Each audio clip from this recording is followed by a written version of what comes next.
Comment la gestion à mon amboka Félix Antoine Tshisekedi na Kabila qui est quand même bien géré. Moi je peux dire bangonyo so ba gérer kolote, ba gérer kolo malongate malamute puisque jusqu'aujourd'hui toko ka misolo comme belé mais ba imboka ba ko palper ngote ba biloko zalo be ya ko buta alors que ndeko journaliste moninga na ye o pa kamata ki ebonga na Sénégal mboke ko kende lokola ko lokola paradis. Ma TGV ingeli awe loko moko te. Battre ba ko la biso ezali battre oyo kufa kuna ba ko la biso ngowa eloko moko malonga ezali. Ba biso oyo sala kuna ba pakole yango langi ba yeli biso. Donc eloko moko to moni malamu te ndenge mona monsieur Kabila. Donc différence ezali te. Différence ezali te. Kuna tuna mutuna suka pona silisi. Non, oko tuna na yo. Ya suka. Ngana banga mituna te. Na bosolo pe bosembo. Soki na tie deux personnes. Oh bah kufa batika biso tu vas peuple congolais regretter entre monseigneur Passinga na papa qui s'était dit nan bako regretter moko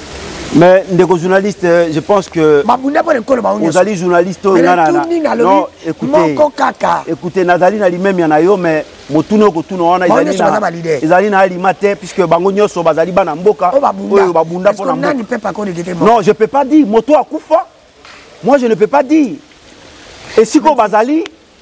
ndeko journaliste je pense que ya on a lobby ete bango nyoso babunda moyen na yebisa yo oyo abunda koleka moninga nazali na thermomètre te pona meka ko mesurer na yeba oyo degré ya bitumba ya moko na moko donc pona ko limbola motuna na yo na koloba ete bango banso babundela ekolo moto abundela moninga koleka moninga mosusu azali te pona azali na so nazali na thermomètre na yo ko tia kokene na ba lilita na bango na tia na yeba ete oya bundela ekolo koleka moninga mais comme nazali na yango te bango baso babundela ekolo mbote batata ba mama bande ko esenga ko ba keboza ebele comme d'habitude kaka ndene nsebino na bitozo luka lelo bato ba koloba toyo kaki balobaki toyo kaki esalemaki lelo yo na lukipe mwana mboka Frank Diongo apesa biso makanisi kaba imboka ba ko balobiki no Frank Diongo bimi na etandoke parce que président Félix, qui est mon président? La personne qui place à Zali. Après, si il poste l'été. Dès que Franck Diongo a fisqué, Denis Sanga a fisqué, Toyo qui va dire Mindonga va fisqué. Ma Kaboun ne peut pas fisquer, ma Toyo, ma perdre ma poste na bango, ma sou ma paix sa bangote, ma comme que l'on a la mouté, ma bé, na régime où le peuple a comme on a que ça va. Bien, c'est bien le Koluka. Moko, Yama Banamboka, Olobelia, MLP. Après avoir causé mon amour à C5, même si on a causé mon lobby à MLP, là il y a des trucs bêtes à massoula qu'on y a bisabiso. Pourquoi bazongi dans l'opposition quand banda la peuple congolais bandé qu'on souffre. Merci une équipe technique qui a émission le banayo et quand prophétique bon comme on a un peu mon pandiwana. Là il y a bien des condamnés qui font la zone à commandement émission. Même pour la ville mon amboka mettre pratique tinda. Mettre pratique mbote. Mbote ndeko danu ke fula. Mbote rabaimboka bino baebaso bozibongo libaku ya kolanda émission loba na yo na pesi bino mbote na ko profiter na occasion na pesa mbote na mwana mboka Frank Diongo héros vivant soldat du peuple ceux qui a joué libaku ya kolanda émission eye aussi baimboka et aussi MLP Banso ce qui peut bazu lokola libaku ya kolanda émission loba na yo na pesi pe bango bote lokola na pesi pe mbote de journaliste. Merci boni information boni parti politique MLP. Parti MLP se portait bien et son président Frank Diongo Oboromona au Furo Moulin na ba etando eke pona ko puisque azali invité pona ko mekape ko limbola na baimboka mokano moyi parti na ye kamati et il est au Four au Moulin. Moi aussi mon mboka maître Patrick Tinda nazali pe au Four au Moulin pour meka ko faire comprendre na ba congolais mokano moyi biso to kamati. Merci mais na bosolo pe bosembo mon mboka Mopadi sango ya MLP mo cadre ya parti politique MLP batu balandi bino ba sepela ki na discours ya mwana mboka Frank Diongo basu balobi non mwana mboka Frank Diongo alobi eloko to yebi mais basu balobi pourquoi zela ki temps et les cas et belé pour ya ko bima alors que passe na Congo et bandaki depuis kala. Premièrement, ndeko mopanzi sango eloko esengelo eba ba imboka aussi plus particulièrement bandeko na biso ya IDPS, nous sommes en démocratie. UDPS elongo moko na kondo Etienne Tshisekedi tobundaki po ete démocratie e ingela. Bongo ndeko journaliste na démocratie, vous ne pouvez pas empêcher quelqu'un ya ko manifester opinion na ye, ya ko pesa bongo maye ya ko kanisa. Et IDPS ezali parti o ebundi mibu ebele na opposition po ete démocratie e ingela. Et ndeko journaliste mwana mboka Franck Diongo oyo komba na ye, ce n'est plus à démontrer, ce n'est plus à prouver. Ba imboka banso ba yebi ete azali politicien oyo bango batilaka confiance. Et bongo na combat oya bunda, nous avons vu et ba congolais ba yebi azala dernier prisonnier ya maréchal Mobutu. Tango maréchal Mobutu akangi a perdre le pouvoir. Dernier prisonnier ya Mouzé. Tango Mouzé akangi tout le monde a qui est Mouzé. Dernier prisonnier à monsieur Kabila. Oyo kabia même bakangai atikala kusenga monsieur Kabila pardoté. Et des journalistes poète alakisa na baimboka ete komba oya bundaka ezali pona atondisama benga na ete pona famille na ete, non pas pour le parti MLP. Le journaliste il n'a jamais accepté plusieurs propositions à monsieur Kabila. Accord à Saint-Sylvestre, atikala qui les seuls opposants. Puisque l'accord à Saint-Sylvestre, il était le seul opposant. Je ne veux pas accepter. Je ne peux pas accepter. Il y a kufanda table mona monsieur Kabila. Tango na yo koki simba nzela kende. Ende sala ki ete ba sala bongo miango po ete ba kbeya na ye ba kangaye ba kondane ndenge ba kondana ki akotaki na ndako yindo. Bongo des journalistes parti MLP et Sengelo Eba, il y a eu plus de 127 candidats. Oyo à Alignaki et à Foutabongo Bisolo. Plus de 127 000 $. Et tant que tout le monde qui était dans l'élection Oyo, ils allaient qui crédible était. Biso ba MLP, nous se retira ka mwana mboka maître Patrick Tinda oko biso sikoyo. Nazalaka pe candidat na funa to retiraka bongo ba candidature na biso mais bongo to pesa ki caution comme ezalaka remboursable te ekendeki sima ma ponami mwana mboka na prison Franck Diongo il avait fait pratiquement 3 ans na prison tango ba résultat ekobima mwana mboka Félix Antoine Tshilombo Tshisekedi on a ko pesa mbote soki azuli bakoya ko la émission abimbongo président de la République et ça lié na accord à Saint-Sylvestre o bakamataka mokano ete babimisa ba prisonnier politique banso mwana mboka Franck Diongo pe tango mwana mboka Félix Antoine Tshilombo Tshisekedi akamati ebonga ayaki ko appliquer bongo ko tia bongo na misala mokano moye bango bakamataka na accord ya Saint-Sylvestre apesi bongo mwana mboka Franck Diongo grâce et abimi ezalaki be moko te babimaka na mwana mboka firmé Ngami. Tango mwana mboka Franck Diongo abimi na boloko. Étant un politicien averti, aguerri.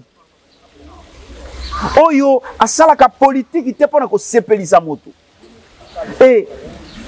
qui ko reconnaître mwana mboka Félix Antoine Tshilombo Tshisekedi. Tango akutaki bobendani bendani.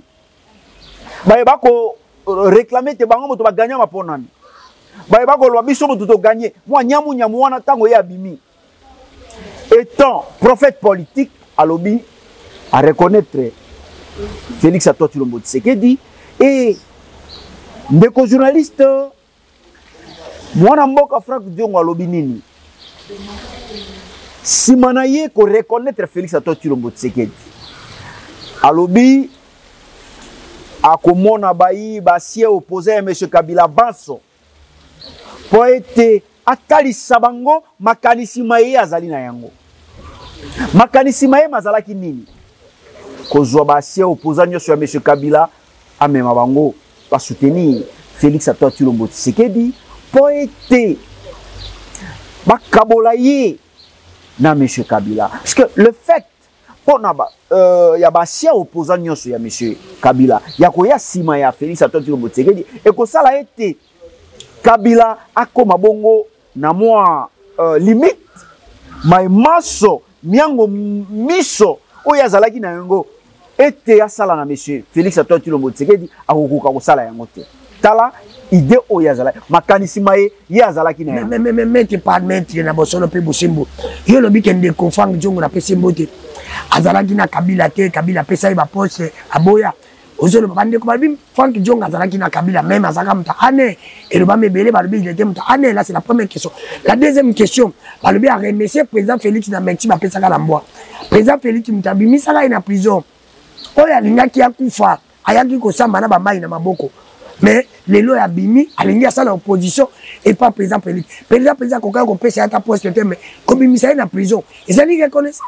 azaka reconnaissance face à la Inglaterre. Merci ndeko. Nakoyebisa yo boye omoni politique biso to salaka c'est entre la vie et la mort. Bitumbo biso to ko sala biso ba MLP ezali bitumba oyo to ko lukate ete biso to zwa poste pour biso to gagner.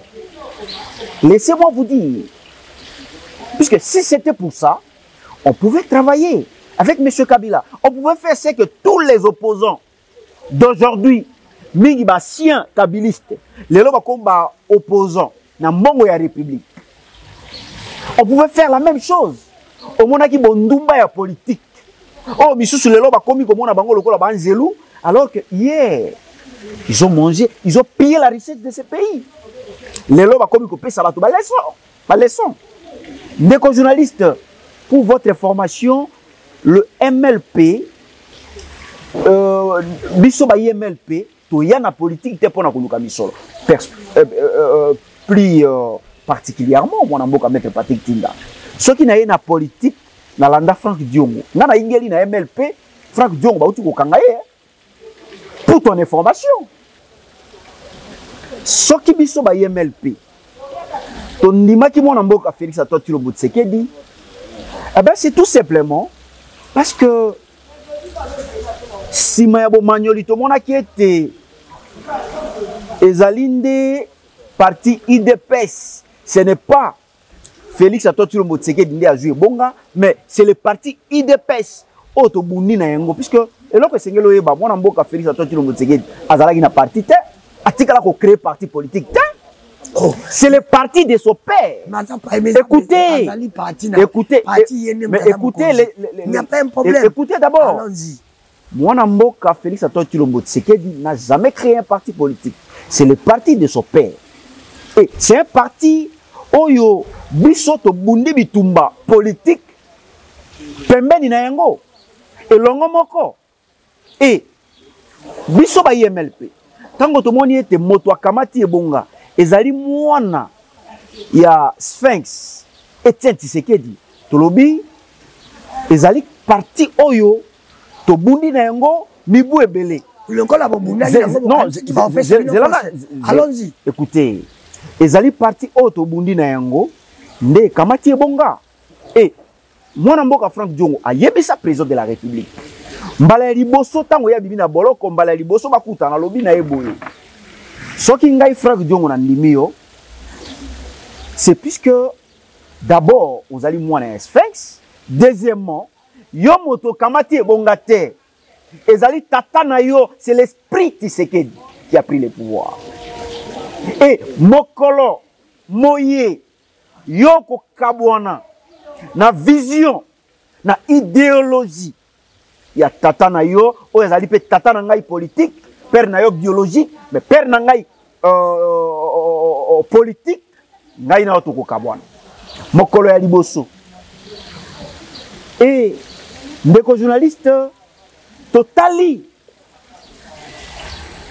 2 ans oyo bakambi bango na FCC to combataki mariage ya FCC na kasi totali boyangeli ya mwana mboka Félix Antoine Tshilombo Tshisekedi ayebisi biso nini ayebisi ba congolais nini a diriger bien te pour être bato ya FCC ba pesi échange. Oui. Akamba ekolo. Alors qui vérité, selon ye. Biso ba MLP côté wana to kangeli emisu. Tolobi to ko juger siko te. Soki azali na lignée ya tata ou bien s'écarter na lignée. To fandi kimia. Consultation. Abengi bayi leader politique. Bato baso ayambi bango.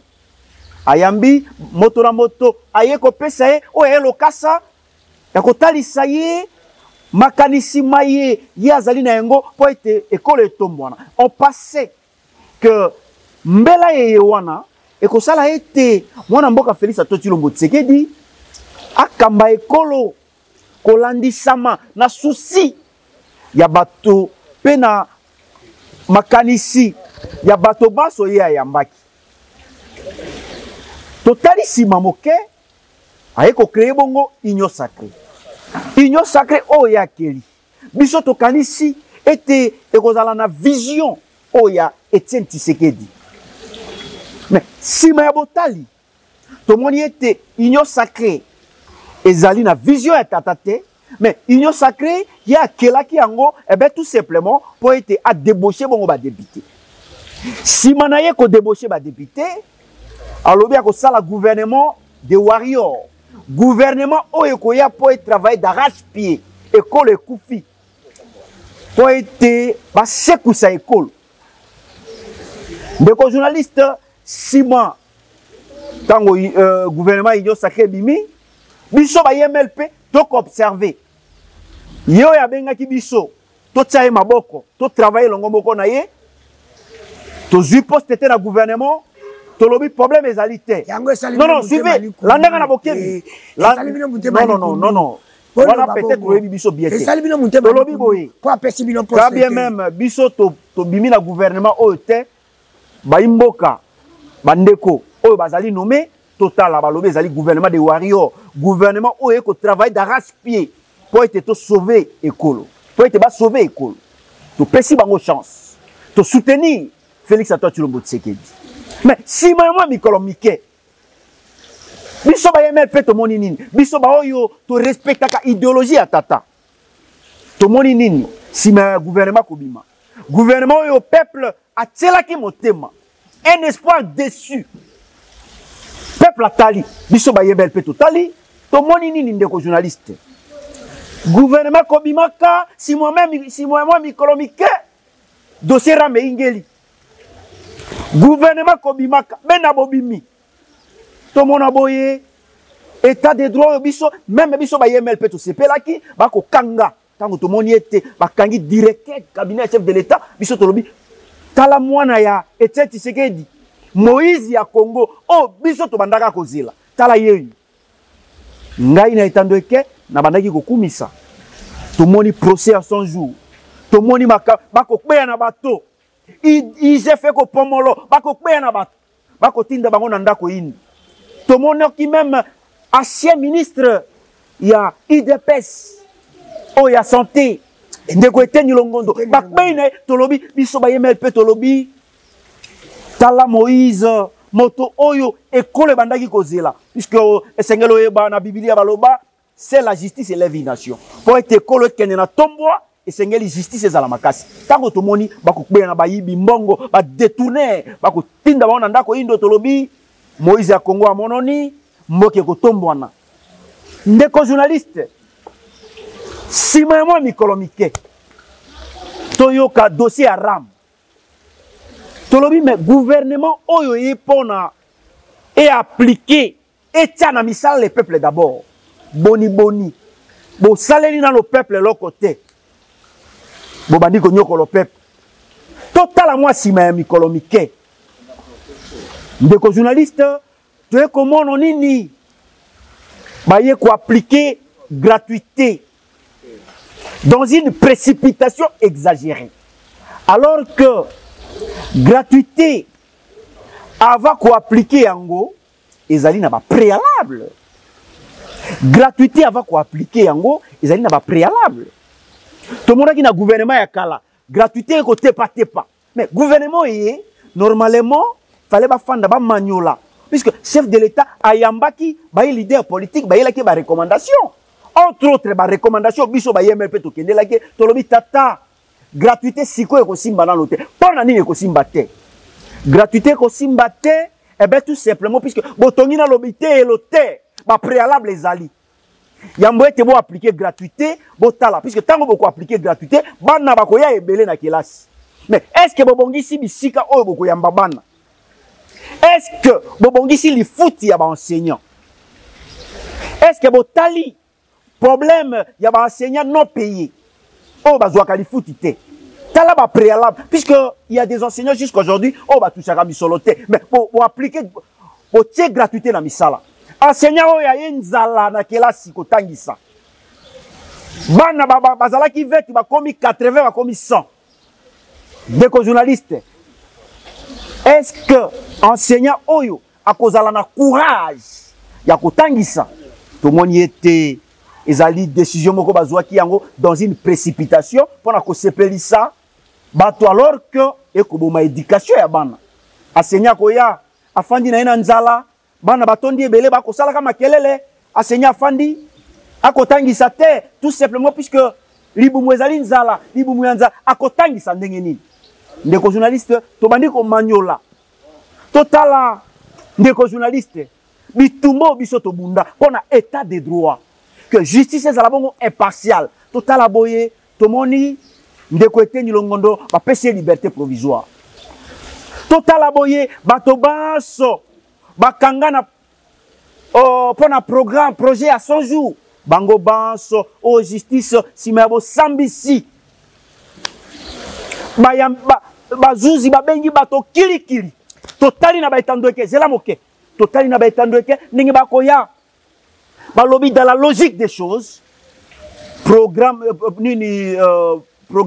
projet wana ya 100 jours marché wana bako pesa ngona monsieur Jamal te totali normal fait basala appel d'offre pour être ba société ko ya ko sala misala mi wana ba école bénéficier ba taxer ba luka société oyo eko taxer école te soit biso moko bana mboka to sala ba misala wana ndeko journaliste totali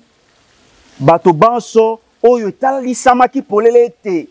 mbongo ya ekolo e ingelaki na mabenga ya ba particulier ya ba privé e bakbeki na bango ba condamné bango banso ba bimi libanda ndeko journaliste même mbongo tomonoki moto akamati mbongo atongi ekokani na molai ya mwana na ye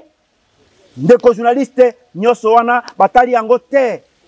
blanchiment de capitaux comment yo individu otonga mbongo tina nini na taille ya mwana na yo nyoso wana batu baso babimi libanda comme si basala eloko te les seuls condamnés ezalo ba juge yani oyo ba condamné na mort na peine de mort atiki libota na ye atiki mwasi na ye atiki bana na ye ndeko journaliste biso to manyoli ezali décision to zwa na sentiment te to manjo totali ndeko Félix Antoine Tshilombo avait promis que akosala mboka na biso Allemagne d'Afrique comment boni Allemagne d'Afrique mandat na elinge sila to moni Allemagne yango te alobaki ete pa promesse kili ya lobi ete akosala maso po ete asala ba millionnaire congolais totali aucun millionnaire congolais toye kotala même programme il y a 145 territoires to manyoli programme ewana to moni ete ezali programme oyo et salami ezali kitoko mais ndenge basaleli yango na marché yango ndenge bakopesa ezali obe de gré à gré la kisini ndeko journaliste bosali appel d'offre te ngana kamati yo na lobi ngana kopesa au marché ngana ko gagner ni na pesi au marché na beleli na mokilité bamona bosenga e RDC ezali na yango to kamati individu moi société moko to lobi to keli moi société moko ya mbangu to kamati obe société moko to lobi yo to kopesa au marché ngai na ko gagner nini ngai monsieur tel na ko gagner nini non pas pour que le gagne mais un individu qui négocie le marché de gré à gré et basali poto alors que ndeko journaliste maïmaso biso to meki ko réfléchir to monde ete ndenge mwana mboka o to fandaki na opposition oyo to liaki na ensemble to zalaki na makambo to bandaki ko kanisa ke soki to zue bonga to ko sala to monde ete ko sala yango te et politique biso to sala donc mwana mboka Franck Diongo elongo moko na biso to fanda kimia to lobeloko te po ete mwana mboka Félix Antoine Moteki abimisa mwana mboka Franck Diongo na boloko to lobeloko to mono école kozala gérer na ndenge ya motaou l'état ndeko journaliste ko bobangi wana ya l'état ezali te l'état ko kamata décision moto ko respecter azali te totali même ndeko journaliste totali makambo ebele bandeko na biso nyonso batekaka na zando bakanga zando ndeko journaliste babuka buka bakamata bazinga yango na batol ndeko journaliste na manzanza soko ingeli na kati komona ete eloko moko pe babandi ezali te pendant que le fils de Tete Tshisekedi au pouvoir zando bakangi ata libanga moko etiami te ndeko journaliste mwana ya Tete Tshisekedi est au pouvoir au biso to salaki confiance rien ne marche balobi ete misolo comme ebele na libenga ya l'état mais libenga l'état ba congolais ba ko palper yango te bolingi biso to fanda kimia zela na ko citer pendant que le fils du Sphinx est au pouvoir ndeko journaliste impunité comme makasi corruption comme makasi pendant que le fils de notre maître est au pouvoir ndeko journaliste to salaka politique ya masekite lokola ba misusu to monaka alongwa koto ayingela boy boko comprendre te et un leader politique oyo azali vraiment leader pour na comprendre ye ezalaka moi passi peut-être après 2 ans ndebo comprendre maye pourquoi Franck Diongo alongwe na ko soutenir mwana mboka fait alors que to soutenir qui sans intérêt to mona qui était soki ndeko journaliste maye o biso to bande ko betele maboko bako kubeya na bato bako iba mbongo ekolo bako tia bango na ndako soki continue ki bongo je ne pense pas que aujourd'hui et soki makambo sala makana ndenge ya aliment lelo yo ndeko journaliste mbele omoni mwana mboka Franck Diongo longo na MLP babimite soki to claquer porte c'est puisque trop c'est trop mais qui pratique bato ba ko ba lobi non ezali parce que bozali fisque ba pesi bino poste te bato mususu ba ko ba lobi pona nini bozela kita mulai c'est ça le gars problème est-ce que vous allez d'accord que le peuple congolais a le sepeli na makambo bolobi malobi ce n'est pas le moment si le cas il fallait boloba poto bandaki ko souffrir depuis kala to komi na ta ya suka. Merci beaucoup ndeko journaliste oyami mopandisa ngo communicateur ya MLP zala na okimia ozoba réponse na yo oui na kamati nano oyo olobi pourquoi tozeli tango molai je vais vous dire une chose kondo Etienne Tshisekedi tangisa biso politique boye pour attaquer moto il faut ozwata otala ndeko journaliste na koki ko combattre yo dans nous te o kamati ebonga nano na yebi mayeyo ko sala te na bani mamoko ko combattre yo ça ne se fait pas en politique pour combattre moto tikaye moi temps mais au combattre na début au combattre lokoni bongo soki asali malamu combat na yo kozala combat moko ya tina te c'est ça un leader on ne peut pas combattre quelqu'un au début même Kondo Etienne Tshisekedi pour combattre Mobutu Kondo Etienne Tshisekedi salana Mobutu tango amoni ete et saleli o Mobutu azaki nango liboso komi ko tengeme nde atakaki de salaki ete babima pona ko attaquer moto il faut ko tikela eto to talaki alobi ete Kabila moto akotia mal à l'aise moya yangele ekolo kitoko ezali te bon wana biso ba MLP to kangi miso ndeko na biso obengi ba congolais ba peso makanisi ba kela inyosa on pensait que même inyo sacré kozala et sika moko yo bato ba ko raisonner si mabokeli inyo sacré on pensait que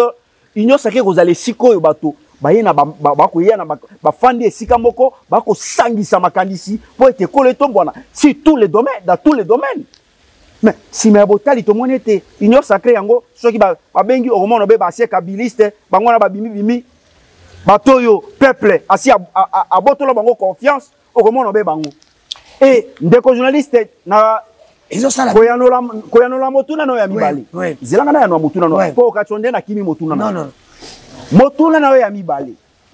mwana mboka Frank Diongo azui poste te bapesi ye nini te ebonga te nde sali ete lelo yo akomi na opposition akake porte ndeko journaliste na ebisaki awa ete biso ba IMLP tosalaka politique pona kosenrichir te ndenge okomona mwana mboka maître Patrick Tinda ese na kopesa image ya moto moko akolela parti na bino peza parti muke MLP peza parti muke zela moke bana ba député belé na kopesa yo exemple est-ce que en politique il y a pas de petits partis des grands partis ba grands partis au Kobenga c'est puisqu'ils ont géré ils ont détourné l'argent de l'État ils se sont comment ba keli ba siège nde au Kobenga ba grand parti puisque ba gérer ba détourner misolo ya bana mboka on peut considérer grand parti par rapport à ça comme MLP tigala ko gérer te nde yango ko benga yango petit parti tout simplement puisque ce n'est pas que ba salaka biso ba proposition te ce qui to boya ki ko yangela eh ben c'est tout simplement puisque to mona ki était le quoi monsieur Kabila zali na makanisi moko te te kolo ekende liboso to pesa ki Félix chance tant to moni était yepé lokola aye oben ndenge moko azali ndenge moko na monsieur Kabila makanisi oto zali na opposition ya bwaki azui o ya lignée atiki lignée ya tata nde to combattre mais ce n'est pas dit que obenga parti MLP parti moké tout simplement puisque parti MLP azali na ndenge peut-être na ba siège partout te ndenge moko na ba nduki misolo ekolo ndeko journaliste na kopesa yo ndakisa na France Macron oya kamati akosala deuxième mandat sikoyo yo azalaki ni na droite ni na gauche Macron abima wapi est-ce que Macron abima na gauche ou na droite c'est pour vous dire que ndeko journaliste il y a pas en politique il y a pas de petits partis il y a pas de grands partis parti yo komona moke équipé qu'au pouvoir vous comprenez donc c'est le peuple qui donne le pouvoir et maye mwana mboka Félix Antoine Tshilombo asengele ki asala ezali te ko ya ko loka ko zwe bonga na makasi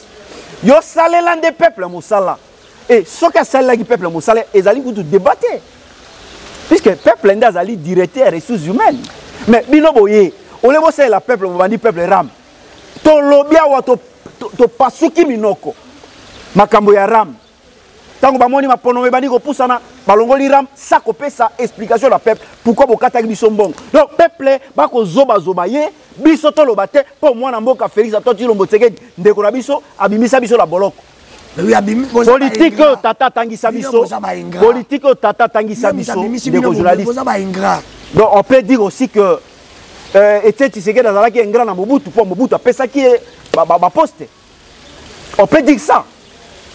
On peut dire aujourd'hui que Etienne Tshisekedi a travaillé à Mobutu, si Manaye Bobimi azalaki ingrat. Mais l'opposition politique elle est tombée vide, opposition est vide, opposition est IDPS. Et ben on est basé na terrain, banda boye na opposition tous mon le côté manifestation exacte na bosse plus possible. Là peut-être yozo comprendre opposition bien té de tikana ebiso ko. Tout monde qui opposition na tanga kala. Opposition l'opposition est faible. Opposition za la bien pour na yo ezali nini? Peuple na. C'est quoi l'opposition? Peut-être ko yeba opposition un opposant zali moto oyo ako mona ndenge moko te na pouvoir en place si manaye botali amoni ete bato ba ko kende na nzela ya malamu te na terrain peuple alingi ba manifestation pour na collecter non vous allez contre pouvoir mais peuple alingi bongo il y a pas longtemps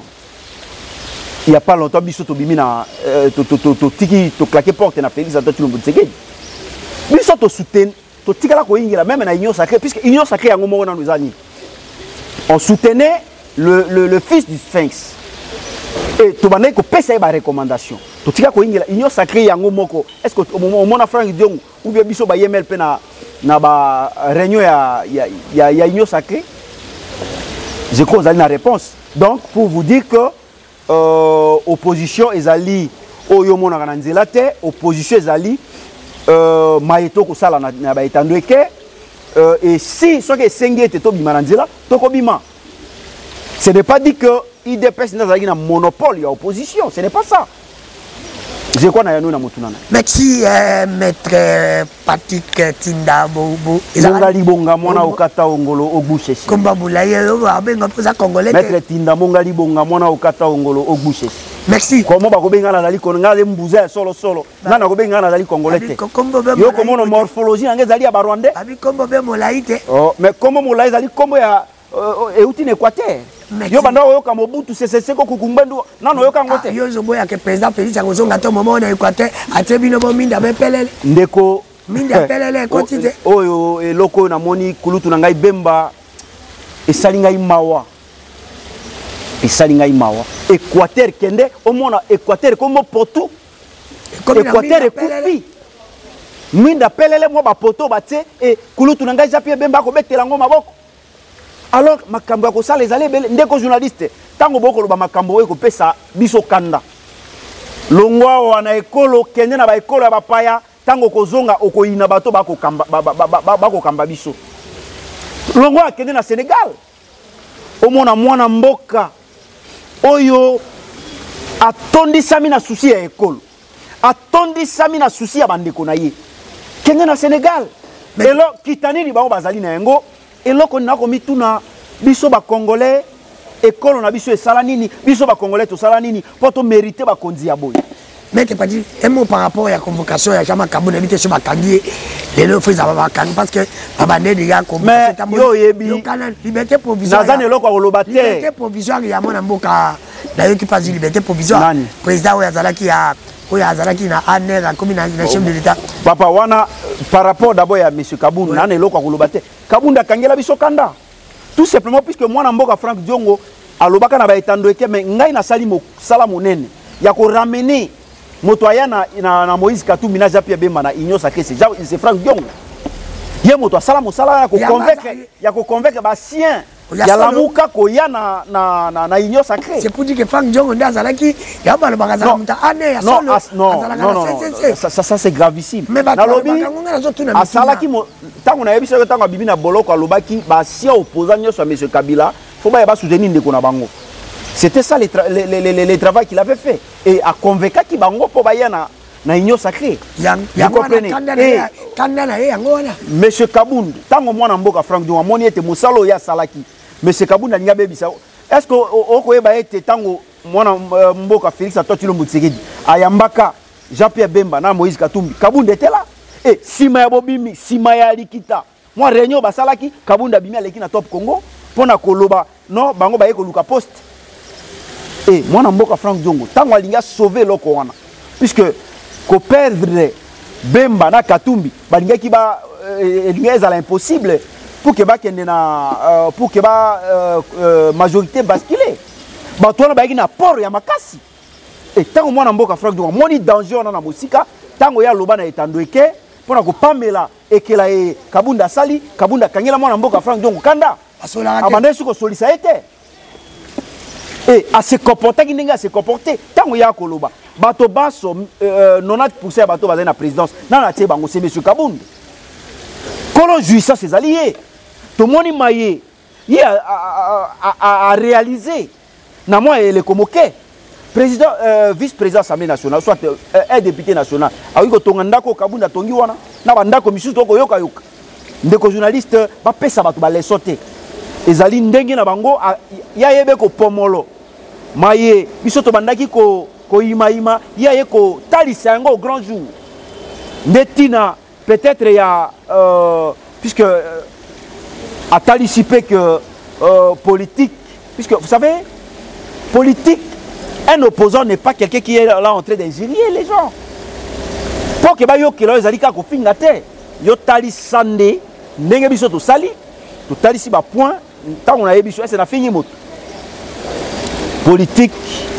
ezali ko finga te opposition ezali ko finga te mais yakana makanisi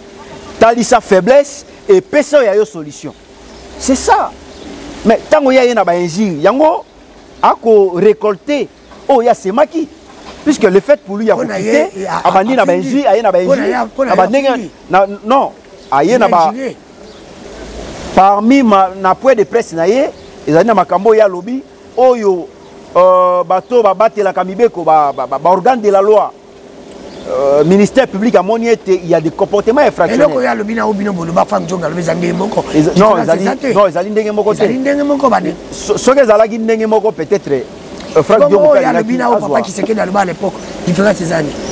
je ne suis pas venu pour juger au papa Tshisekedi Alobaki au Kabunda Alobaki. Déjà, dans l'émission était biso MLP Kabunda Kangisa biso kana makamba Kabunda ngena lobate. So nengo ko forcer ngo pesinga même courage na loba. Yakanga donc politique il se voyait comme un petit dieu, il se considérait comme un petit dieu et bisoto ya wana pona kubonde la kaye et ndeko journaliste akangisa biso kanda ya ona ebisio ete moto ya ndenge wana oyo azali na motema monene te oyo abandai ko se comporter comme un petit de ko toboloka ba pina mituka ya bato. Moi je suis pas venu ici au yaminga te pona ba ko analyser ba comportement na ba makambo na ye. Est-ce que tu as des gens à Congo ezali? Les journalistes, au début, on pensait que Mwana Mboka, Félix Antoine Tshisekedi, a couillé pour asseoir, pour faire asseoir état de droit. Mais laissez-moi vous dire, si ma théâtre n'y a pas de procès, et bandi malamu, condamné bateau et puis si ma moi mikolomike, bateau basse wana babimi libanda et puis ba imboka ba yeba ki ango déjà avant. Ce que kika mwa nungu ke moto bakangaki bakondanaki akobima okomona sima ya mikolomike ye wana bimi toyoka kiawa yambo même dossier mwana moka Vital Kamerhe kenya na cour de cassation bokai ke Vital Kamerhe akobima dossier ko kenya na cour de cassation et puis bakozongisa yango na cour d'appel et na cour d'appel ko akité toyoka ki déjà et tango ekokisami. Vous pouvez dire que l'état de droit est ali. Alors, et moi par rapport à Monisco, pourquoi faire les procès? Pourquoi alerter les Par rapport à Monisco, par rapport à Ndenge pays Ezali. Monisco Bazonga. Monisco, moi je suis contre la Monisco. Bazonga pour depuis Baya, apporter l'école et l'autre côté. Si Bitumba ils sont venus soi-disant pour nako sungabiso mais et l'autre moko na moni basungibiso Ezali te beko waya kana mituka la bango. Konduka ba richesse ya mboka eloko moko basala ezali te yo mona kite bakangi motuka ya Monisco batala na pine richesse etondi na ba matière première etondi na pine ya mituka e ko tali sapolele te Monisco comme ba mituka la ba contrôler kate ba ko ya konduka kama comment bato oyo boyaki pa na biso pona ko sunga biso tolobi ke tomoli bo saleli biso eloko te bozonga bo siliki non na réfléchir moke siko Monisco kanga bisaka na yozonga asiliki ngana kozonga te mais kozale pa na biso ezali même risque mais boni yo kolingo zonga te tomoni to o aider biso ne loko moko te kanga bisaka na yozonga okomona ba basiliki ba komi ko non ce que l'élection en 2000. Moi je pense que Monisco kanga bisaka na ye azonga atika biso c'est que Félix Antoine Tshisekedi doit faire ils allaient organiser armée na biso ce qui ont interrogé l'histoire. Au moment où on a une armée à Makassi, à l'époque, il y a Zaïre. Bikolo misu se bana même ko yako defa ba militaire na biso. Mais boni les loyo armée comme Motaouboy. To sili c'est mission. Donc au Québec ko luka ba militaire alors que nous devons faire confiance na armée na biso. To pesa bango par rapport à la diplomatie. Mon amboka Félix Antoine Tshisekedi da wai. Akei ko luka par rapport à la diplomatie. Si ma mikolomike to mona embargo lisous. Namituni embargo lisusu RDC ko somba minduki pendant que moi na été Tshisekedi dans na bokonzi RDC ko somba minduki te et tout ça tobete la Tshisekedi maboko na tuni question na silisi les journalistes même la diplomatie par rapport à embargo to moni était bo wai oyo mwana mboka wai et boti mbuma tepo lelo yo ba renouveler biso sous embargo RDC ko somba minduki te to moni était diplomatie échouée 2023 c'est l'élection des présidents reste en fonction. Tolobi soki na mwana mboka Félix Antoine Tshisekedi à l'époque na 2016 alobaka soki élection ezali te seke Kabila pa kozala te yepe soki élection ezali te yepa kozala te mais azala ki yepa kozala na lobi na 2023 na zongeli maye ndeko na biso mwana ya kondo Tshisekedi alobaka na landai na bokebi à l'époque alobaka soki élection ezali te Kabila kozala te ngai pe na yebisi ce que l'élection en 2023 c'est que ndeko na biso pe akozala te pour le bagi coûte que coûte il va organiser les élections en 2023 donc ozela maponomi po ete ba imboka sima ya botali ndenge ya yangeli ekolo ba pesa bato biso confiance on ne peut pas encore sacrifier nos 5 ans déjà kamati biso 5 ans eloko moko to monité ekolo tombwanité to moni eloko malongate akamata biso sous 50 ndeko journaliste lelo yo mwana mboka maître Patrick Tindazezo na 34 na koma na 39 ans na moni eloko ya malongate je pense que il est temps soki na 2023 élections ali te ndeko na biso akanga bisaka akedo sala eloko mosusu to silisi émission ndeko Kabundu pe alobi basi banduki misolo bako kende na ona ba paradis fiscaux soki élection ezali te ya kamato be na ebisaka atikela ba to misusu ba yangele ekolo mais tu es sili dans une question directe répondre direct deux questions pour finir l'émission quand la mona mboka président Félix Antoine Tshisekedi quand la mona mboka Martin Fayulu quand la mona mboka Denis Esanga banani baza ba politicien na ba misaki non politicien je ne suis pas venu ici pour juger Nanyazali politicien. Non, non, écoutez, monsieur le journaliste, je suis un politicien averti. Vous ne pouvez pas me poser une telle question. Je ne suis pas venu juger le comportement de tout un chacun. Peuple, il m'a répondu je ne suis pas venu pour juger qui est politicien, qui est vrai politicien, qui est faux politicien. Merci. École politique, on a tangi, la question est bonne. Merci, la question directe, réponse directe. Comment la gestion à mon amboka, Félix Antoine Tshisekedi, na Kabila qui est quand même bien géré. Moi je peux dire bangonyo so ba gérer kolote, ba gérer kolo malongate malamute puisque jusqu'aujourd'hui toko ka misolo comme belé mais ba imboka ba ko palper ngote ba biloko zalo be ya ko buta alors que ndeko journaliste moninga na ye o pa kamata ki ebonga na Sénégal mboke ko kende lokola ko lokola paradis.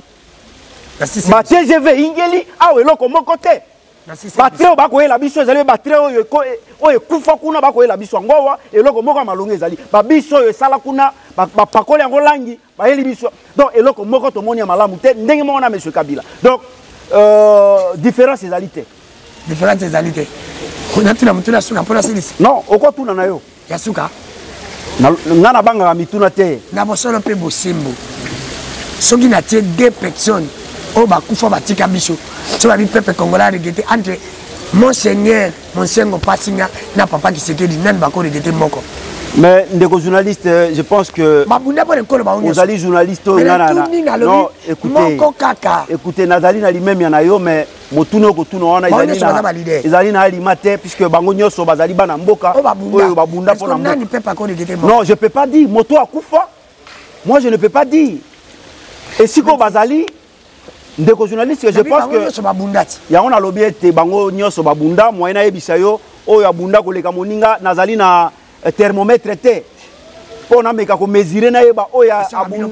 degré ya bitumba ya moko na moko donc pona ko limbola motuna na yo na koloba ete bango banso babundela ekolo moto abundela moninga koleka moninga mosusu azali te pona azali na so azali na thermomètre na yo ko tia kokene na ba lilita na bango na tia na yeba ete oya bundela ekolo koleka moninga mais comme nazali na yango te bango baso babundela ekolo. Merci monsieur Sili ngai moto la tondi obotoni merci na bandengo yo sobolanda ki émission la bilio de bana yo au commandement c'était moi votre MBCBT ndeko Danou Kifula car ndena na babi boko mesana je suis tout à fait d'accord avec bino ba réaction nyo soboza ko pesa biso ndebo ko komela merci na bandeko ça va tout de OK na zako merci na bandeko yo mena ko senga na bosolo to bosimbo liberté ya ndiko na biso Jimmy Kitengi sans condition ya PPD soki lelo Kabila bandeko kanga biso soki lelo kasho ane les alaki lelo pe na régime au kasho ane les ali alors différence c'est est-ce que régime ya président Félix na régime ya président Kabila eza mayambula na mayibalete batie na kopo moko est-ce que tu comprends la différence merci la bandeko na lobanga j'ai problème na Satan nzamba ngokote la mais j'ai problème na nzambe te okoki mena wapi nzambe ndenani nzambe de peuple est-ce que vous dites problème na peuple te ba ito kutani lobby na bilo batuza kolanda biso merci na ndeko David merci la bandeko nyoso ya poto le vivant au Syria mon vieux c'est Diallo sans oublier aussi honorer le lien de nation de mon oncle privé personnel et maintenant pata aussi Tantine Migam na États-Unis merci à mon oncle Apollinaire aux États-Unis merci na bilo nyoso bandeko poto oyo boko linga ndeko Danou Kifula merci tokutani lobby bye à la prochaine.